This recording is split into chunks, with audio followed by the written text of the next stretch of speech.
gente vai para o nosso bate-papo do dia. Pessoas mais nervosas, estressadas, tensas e até com dificuldade para dormir, por exemplo, costumam procurar nos calmantes e sedativos a solução para essas condições. Infelizmente, o uso desses medicamentos acaba se tornando muitas vezes um hábito e o uso prolongado pode trazer malefícios. Quem esclarece as dúvidas sobre esse assunto hoje é a psiquiatra a doutora Aline Scardovelli. Tudo bem, doutora? Tudo bem, Hortência. Seja bem-vinda. Muito obrigada. Prazer recebê-la. Prazer é meu. Houve um aumento significativo no uso de calmantes no Brasil, né? Houve, Hortência. Como todos os outros psicotrópicos, é o que a gente chama das medicações psiquiátricas, pelo aumento dos transtornos psiquiátricos e mentais nessa situação de pandemia e pós-pandemia. Quando esses medicamentos eles são indicados? Em que situações? Então, essa é uma pergunta interessante. É até importante a gente esclarecer para os nossos telespectadores que os calmantes são os famosos benzodiazepínicos, né? Às vezes as pessoas têm algumas confusões. É o famoso Rivotril, Frontal, Lexotan, tem alguns nomes que eu falando aqui o pessoal já sabe. Isso. E muita gente usa para sintomas que na verdade não deveriam ser usados, como por exemplo, muita gente utiliza para iniciar o sono, ou diariamente para se acalmar, ou as pessoas acham que utilizam como antidepressivo. Não é incomum no meu consultório receber pessoas que falam assim, doutora, eu utilizo antidepressivo, e a gente vai ver, são calmantes. Então, para que esses medicamentos, eles corretamente são usados? Para eliminar sintomas físicos de ansiedade. Então, por exemplo, para as pessoas que têm aquelas crises de pânico, que são aquelas crises que parece que a pessoa está morrendo, o coração acelera, sudorese, aquela sensação de morte. Nesse momento, pontualmente, esses medicamentos são indicados, né? Às vezes para aliviar a fobia social, que são aquelas pessoas que têm muita dificuldade de falar em público, comer em público. Então, esses medicamentos, hoje em dia, eles devem ser usados pontualmente, em situações para aliviar aqueles sintomas desconfortáveis. E não diariamente, e não para iniciar sono, porque a gente sabe do prejuízo no uso a longo prazo. Esses medicamentos, e como eles agem no organismo? Porque a gente sabe que o sono, ele tem, me corrija se eu estiver errada, 4 fases, né? Isso. Esses medicamentos, eles sedam as pessoas? Então, Hortência, adormecer é diferente de dormir. Esses medicamentos, né, os calmantes, benzodiazepínicos, Rivotril, que é o clonazepam, diazepam, bromazepam, eles atuam nos receptores GABAérgicos. GABA é o neurotransmissor depressor do nosso sistema nervoso central. Então, quais são as ações desses medicamentos? Eles são relaxantes musculares, sedativos, calmantes, ansiolíticos. Eles eliminam a ansiedade. Só que eles são sim sedativos, eles fazem as pessoas adormecerem. Só que adormecer é diferente de dormir bem. Você mesmo pontuou essas 4 fases do sono. Então, nós temos uma arquitetura fisiológica do sono. O sono a gente sabe que é muito importante para reparar o nosso sistema, para que a gente esteja disposta e consiga fazer as coisas no outro dia. Então, esse medicamento, ele vai ajudar a pessoa a pegar no sono, mas ele não mantém uma arquitetura fisiológica do sono. Então, por isso que no outro dia a pessoa vai acordar cansada, indisposta, fadigada, às vezes mais irritada. Então, eles não promovem um sono reparador. Isso que eu gosto sempre de pontuar para os meus pacientes, que adormecer é diferente de dormir. E às vezes a gente procura o caminho mais curto, que é eu quero adormecer rápido, eu preciso dormir rápido, mas esses medicamentos não mantêm um sono reparador e fisiológico para a gente.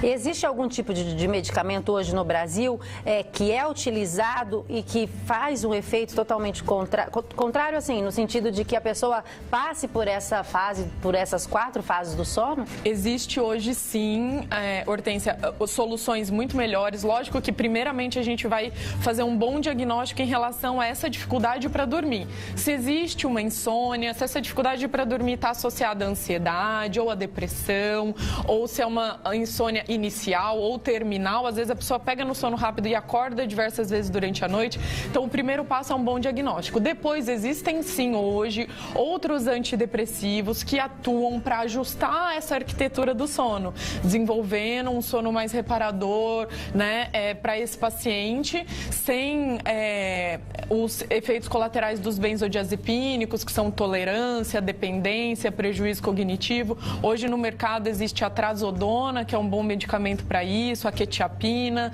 Os nomes são meio complicados, mas existem sim, né, dependendo do quadro, medicamentos que ajustam a arquitetura do sono, né, e melhoram esse quadro do paciente sem causar dependência e tolerância. É verdade que esses medicamentos, eles causam demência?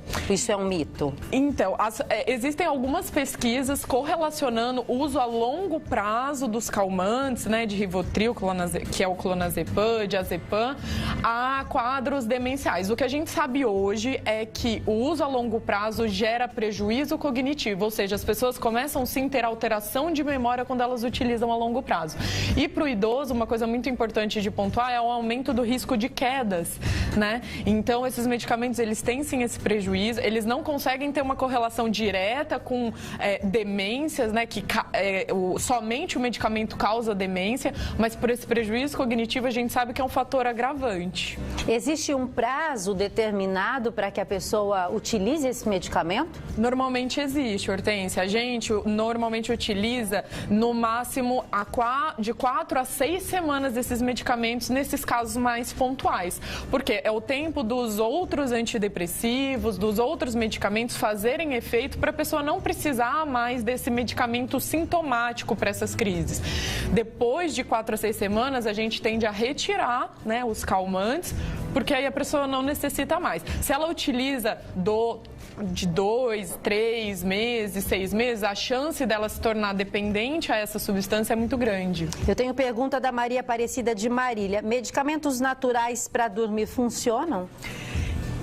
Depende do caso, tá? Normalmente eles ajudam. O que ajuda mais do que medicamentos naturais é uma boa higiene do sono, que são medidas comportamentais para a gente melhorar o sono. Por exemplo, eliminar o uso de telas, de celulares depois das 6 horas da noite para não atrapalhar a produção de melatonina, evitar o uso excessivo de excitadores do sistema nervoso central, como a cafeína, a nicotina, né? Ter uma rotina mais calma na hora de dormir.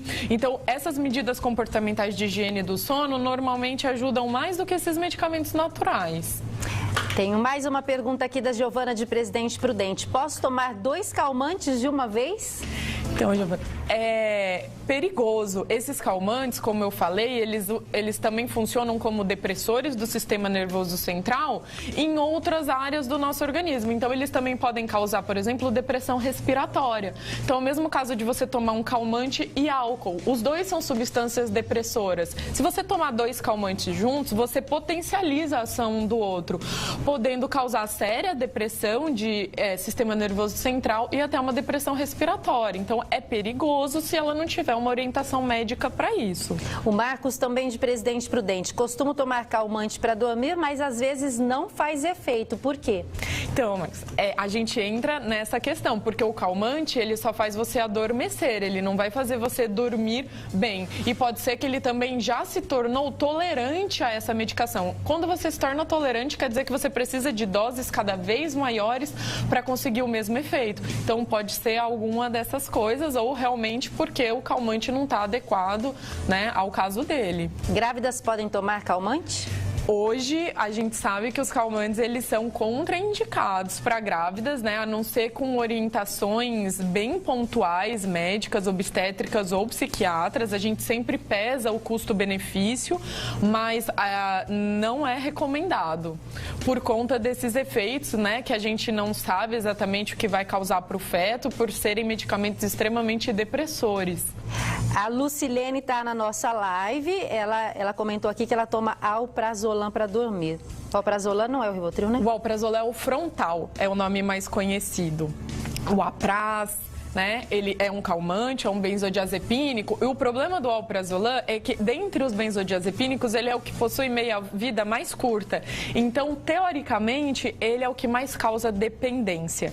O alprazolam, ele elimina bastante ansiedade. Para muitas pessoas, ele faz uma boa indução de sono, mas a gente vê uma taxa de dependência muito grande do alprazolam, porque a pessoa ela já cria uma dependência psicológica e física e não consegue mais adormecer sem o uso dele. Para a gente encerrar, é perigoso, já até comentou, tomar bebida alcoólica se a pessoa faz tratamento com esse tipo de medicação? Sim, é perigoso. Esses medicamentos, por serem depressores do sistema nervoso central, a gente não recomenda, por exemplo, inclusive, trabalhar com máquinas ou em direção, porque eles alteram o reflexo. E aí o uso com bebida alcoólica é bastante contraindicado, porque um potencializa o outro, podendo causar sérios efeitos, né, depressores para esse indivíduo. Obrigada, doutora. Imagina, Sempre um prazer te receber. Prazer é meu.